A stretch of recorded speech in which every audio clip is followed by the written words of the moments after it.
everyone, myself Amala, speech therapist in Talk and Learn Rehabilitation Center. So today let's discuss about sensory play. Sensory play includes activities that engage the senses of a person, that is touch, smell, taste, hearing, sight and balance. This is a very crucial part in the early developmental stage of a kid because it makes them exposed to the outside world and learn about them. So let's see the importance of sensory play in speech therapy. It helps in the language development of a child. That is, while doing it, the child can explain or describe about how he experienced or what is he doing.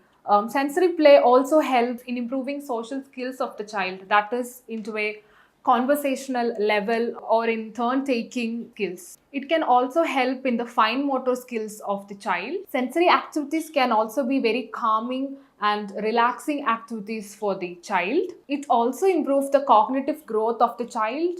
Also, it can bring more confidence to the child when he completes successfully an activity. Let's see the different ways through which we can include sensory play in a speech therapy session. We can use materials like sand or water tables. Sand like this. We can use sand like this or water tables to make the child exposed to different textures and materials around him. We can also use materials like dough and clay and ask them to shape it into different objects. There we can give language stimulation, as well as it also helps to strengthen the hand muscles and improve the dexterity. We can also use sensory bins, which are containers filled with different materials like rice, beans, pasta and all. And we can hide some objects like this and ask the child to find it from this. So that will improve sensory play activities. We can also include them in cooking activities, like we can include them measuring, mixing, kneading, all these things in kitchen. This will help to improve their sensory skills. We can also do finger painting. This will help to improve the tactile senses as well as the visual stimulus. We can also do nature exploration with the kids. We can ask them to collect different objects like leaves, pebbles, stones, which are of like different textures, which are like having a lot of different properties. So the child will be getting exposed to all these kind of variety of materials.